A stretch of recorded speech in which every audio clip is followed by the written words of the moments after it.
Hi, I've got something you'll be interested in. Those performance upgrades we discussed after the last race. They're on the car and the data looks promising. Take a look at the details. What is up, guys, and welcome back to a brand new video. As you can see, we finally have some good news. An engine upgrade is heading our way for the start of the Italian Grand Prix, and man, that makes a massive difference, a huge boost to the team, both morally and performance-wise. Welcome to the Italian Grand Prix, guys. If you're new to my channel, make sure you subscribe to see plenty more F1 2017 videos. As you can see in the driver's standings, we have been on the slide a little bit. We started off the season so well, and we've been on a little bit of a dry streak. I think like 4 or 5 races at least since we've scored some points. So for the Italian Grand Prix, we're going to be switching in some brand new power unit components, but that's not going to take effect until we get to qualifying. So for practice, we're going to chuck in some slightly older ones and hopefully get through that without any problems. I think we're pretty much set in terms of power units for the rest of the season, to be honest.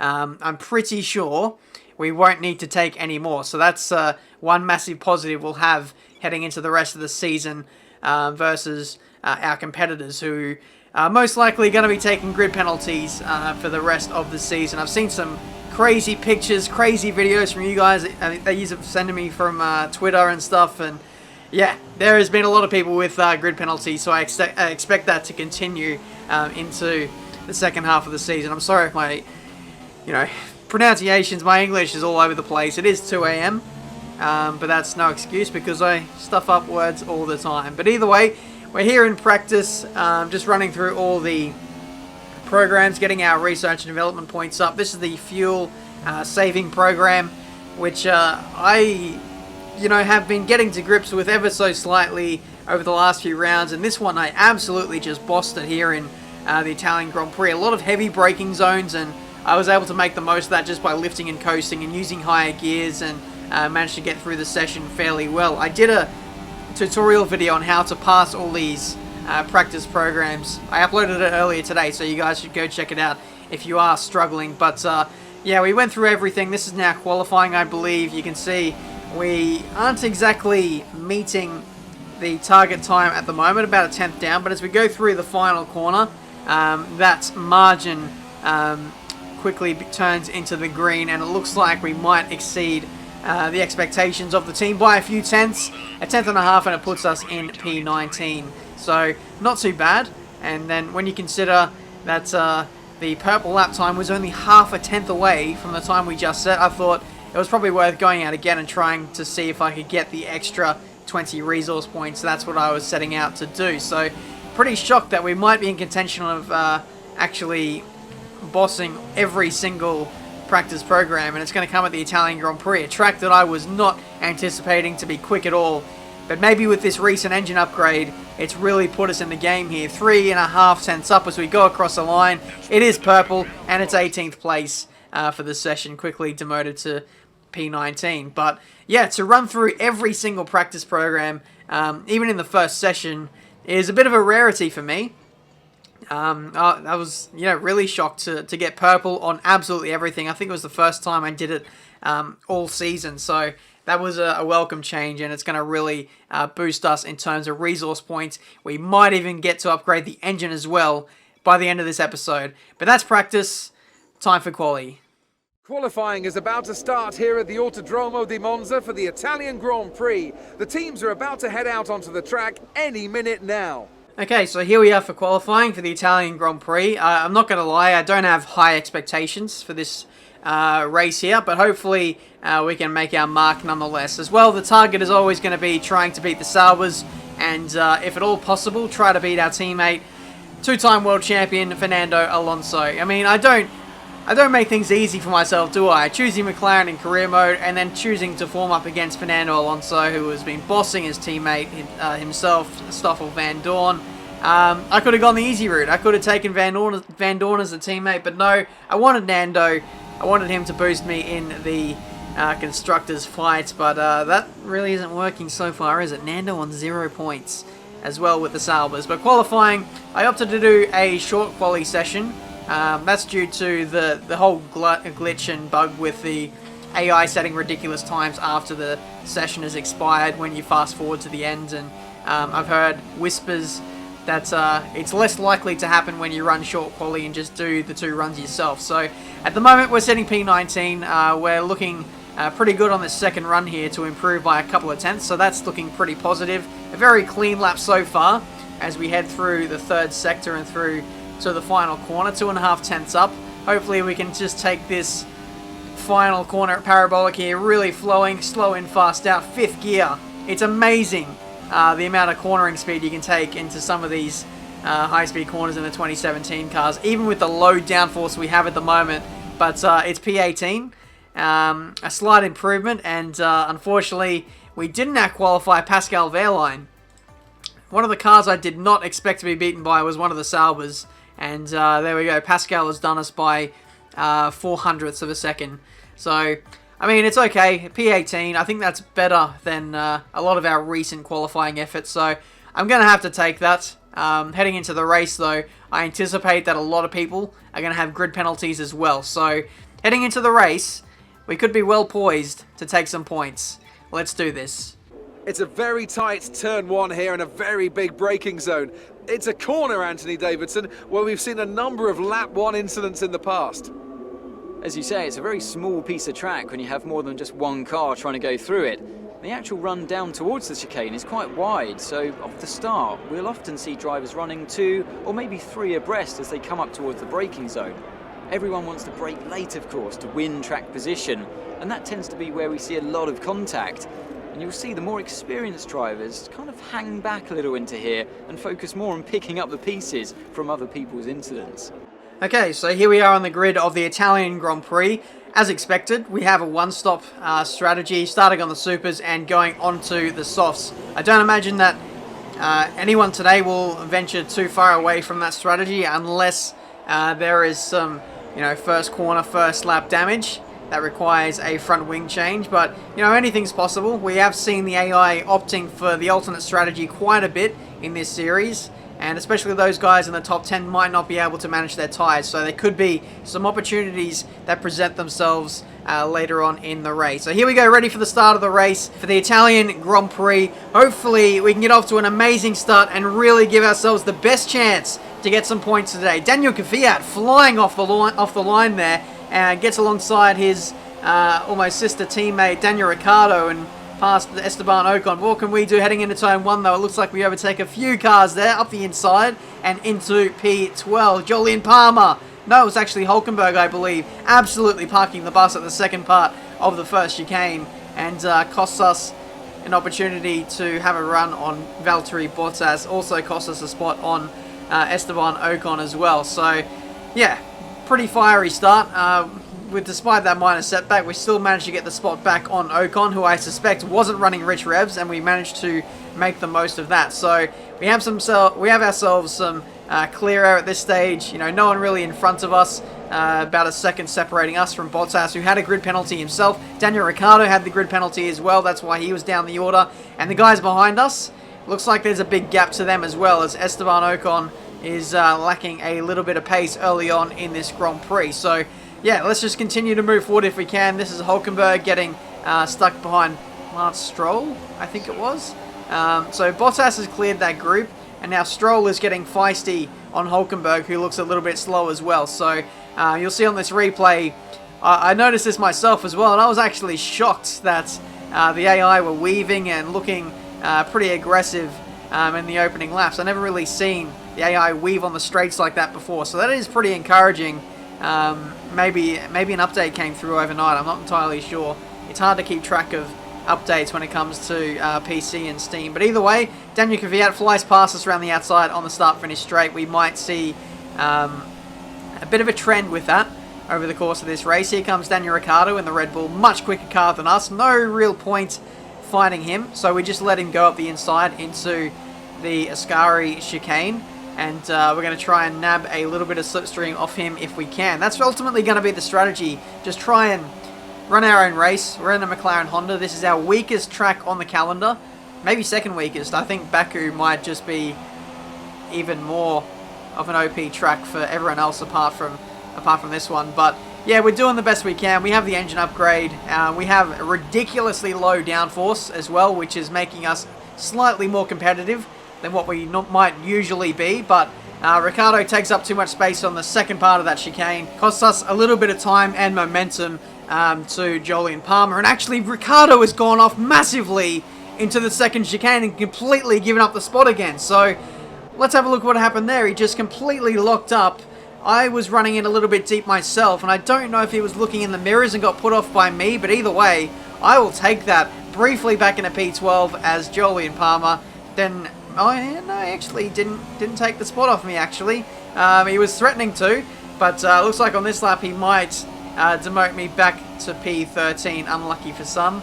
Looks like it's me. So we tuck in, lean revs. We decide to let Jolyon take the lead out of the two of us, and I'm going to take this opportunity to save some fuel while I've got some slipstream and potentially DRS as well. One stop left in this strategy. Pit window opens in 5 laps time. 5 laps. Okay, so this is like a strategy that I do, especially around Monza and games where the slipstream is ridiculously overpowered. I did this in one of the league races I did in AOR like 5 years ago, and it helped win me the race before I got the corner cutting penalty. But yeah, basically, you let the car in front, you know, run rich, run fast, and you basically save the fuel and then burn all the fuel once you get the clear air later on in the Grand Prix. And, you know, it's kind of working at this stage. Jolyon made a similar mistake to what Esteban Ocon, Daniel Ricciardo did into the middle sector, and while I was having that mare, we had a virtual safety car come out. So I took that opportunity to dive into the pits slightly earlier than what is anticipated. I think it's 3 laps shorter than what our pit window was, so we should be fine. We should be able to take this set of soft compound tyres to the end of the race. It's only 17 laps, so we should be fine, and we pretty much get away with a pit stop that, you know, would only cost me about half as much time if I would have taken it under green flag racing, and the AI opt to take their stops on the next lap after that. So we grab Ocon, who stops. Unfortunately, Sainz, who was much further up the road, we couldn't nab him, but the next group of cars behind us, like the Salvers and my teammate and a couple Williams and Jolyon Palmer, we managed to jump them though, due to our reduced stationary time in the pit lane due to the yellow flag. So hopefully this could be our chance to get in the points. We're currently in P12 at the moment. I'm hoping that there's a lot more people coming into the pits, potentially on 2 stops. That might bring me into the game a little bit. But it didn't take the group behind long to catch me up due to their increased top speed, and Massa absolutely threw us to the curb there through the Lesmos, and he set off after all the cars inside the top 10. But yeah, Jolyon Palmer re-overtakes us again on fresher tyres. He is on the mediums though, so I am fairing myself up against him. He locks up again into the first corner. The AI really just can't avoid locking up into that corner. There's a bit of contact made as well, as Jolyon was a bit greedy with the track space on the second part of the chicane. That's definitely a trait of the AI I've noticed so far, as well as the constant locking up into the first chicane and also the second chicane. Does Jolyon lock up? No, he doesn't. He finally doesn't bottle it, and he holds onto the position. I bottle it though, as I dip a wheel into the gravel trap. That opens up a spot for Esteban Ocon to slide up the inside, and he takes that position away from me.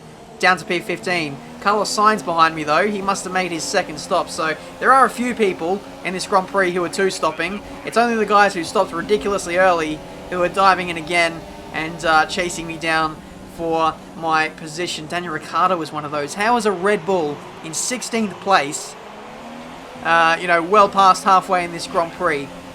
That Red Bull is clearly the 3rd fastest car, and he is way ahead in terms of car pace, way ahead of the rest of the midfield. It's unbelievable how unbalanced the grid is, how much faster the top 3 teams are versus everyone else. It's really outrageous. But either way, Jolyon Palmer is in the barriers on lap 19 of this Italian Grand Prix. I believe he came together with Daniel Ricciardo as he caught up to him, round the outside through Ascari, and yeah, 2 into 1 corner, doesn't really go there. There was a bit of contact made. We'll have to bring up the replay from Jolyon's perspective. He's on the inside defending the corner. Daniel goes round the outside, and they just touch wheels. In all honesty, I don't know who was at fault there. I would have needed to see another 3rd-person shot there, but unfortunate contact has seen him go out of the Grand Prix, and so too Kimi Räikkönen, our championship leader. You can see him pull off in the distance there, and he is out of the Grand Prix. So a couple unfortunate incidents for the AI has really helped my day today. We've gone from a potential P15, P16 to now inside the top 13, and Carlos Sainz is almost immediately going to take away the benefit of overtaking Raikkonen back down to P14. It's like 2 steps forward, 1 step backwards in this Grand Prix. It really is. As soon as we look good, we get onto a good strategy, a bunch of people overtake us or someone else retires, we get overtaken by about 5 cars behind us. It's a bit outrageous, but we're in a McLaren Honda. What do you expect? Carlos Sainz as well, bottling it into the first corner. That was another free position for us, but I'd imagine it's going to be pretty short-lived. There's still too many laps in the Grand Prix for us to hold on to this position. He goes to the inside on the straight. DRS is fully open. He's even off the track there trying to overtake me. We try and do a switchback move around the outside, and there's lots of weaving on the straights. Not going to lie, it was very aggressive, but very fun at the same time. We try and hold around the outside, and that is the end of that battle. Simply due to the power. Like, if we just had, like, I don't know, 20, 30 horsepower more, we might be pretty comparable to the Renault, but yeah, we're still lacking on power. This is Monza after all. We were expecting to be pretty damn slow here, and well, the fact that we're still in front of Alonso, in front of all the Sauers, and I think in like P15, it's not too bad in all honesty. But one of the Williams overtook us, and I decided to let him go pretty early and see if it would benefit me. He overtook Carlos Sainz, and I was hoping they would battle more. Unfortunately, they didn't. So that was that. And then Daniel Ricciardo retired, moved us up to P14, and now there's someone else stranded on the side of the track. No, he's actually in the middle of the track. That's Jolyon Palmer. How typical. This actually really, really scared me as I was, just cruising home to the finish here, looking after the car, looking after the engine. I knew there was a yellow flag. Didn't expect him to be in the middle of the racetrack, blocking me. Almost wrecked my race there as I narrowly avoided his front end, but we carried on and just cruised it home to the finish on the last lap. Thankfully enough, we didn't get lapped on our worst track, so that was a plus, and the gap to Ericsson was so huge that we could just cruise home to the finish and get P14 in the Italian Grand Prix. Okay, good job, mate. Really well done. That was a fantastic drive. Tell me, Ant, what was the key to this success? Without a doubt, the safety car changed everything today. The key to their success was keeping calm and reacting to the situation quickly. We've seen teams in the past throw away wins because they were too hesitant, but here they were decisive, and that's allowed them to take the advantage. And now it's time to wind down and celebrate after that fantastic Grand Prix. Here they come, your top 3, out onto the podium.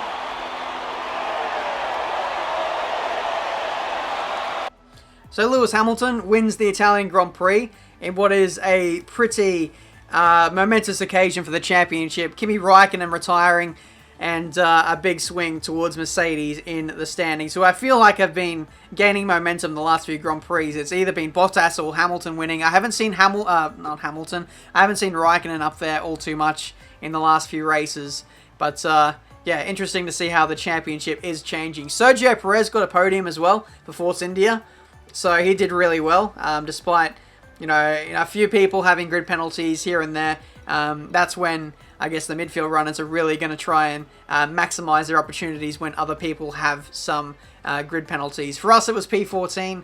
We did our best. I think we drove pretty well, made the most of the virtual safety car. We just didn't have enough power, and we couldn't hold on to some of the positions that we had. We were in front of Esteban Ocon at one stage, maybe even Lance Stroll.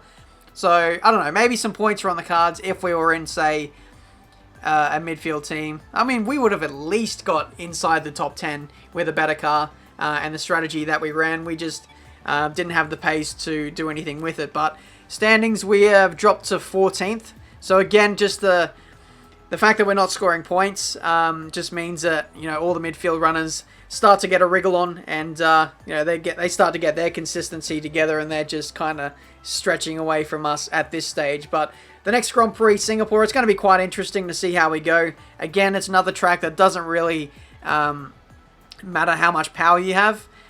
So I'm pretty eager to see how we go there, especially since we did have the engine upgrade at the start of this episode, and we might potentially have another one for the start of the next round as well, because we now have 800 resource points, and for us the engine upgrades cost 800 themselves, so we could be, I don't know, possibly scoring a few points there. We got some really good points as well in the team approval, so hopefully we can continue to build on that and maybe get first team driver status in a few races time. But yeah, guys, that has been this episode for today. Hopefully you enjoyed the Italian Grand Prix. I think we all knew coming into this one, this was not going to be a good race for McLaren Honda. I did my absolute best. P14, like I said, I think I got the most out of the car with a good strategy. It's just we just didn't have the horsepower to kind of back it up. But I am starting to see the progress we're making. And now that we've got another engine upgrade heading our way for the next race, potentially, if that works,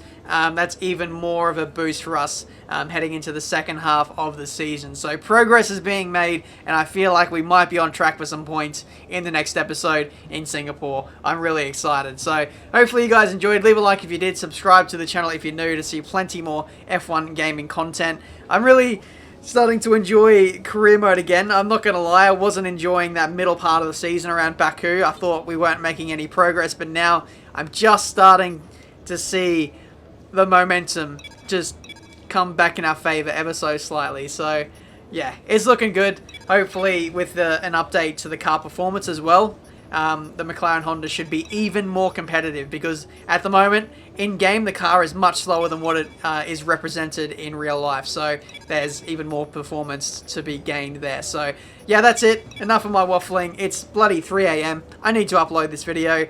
Enjoy.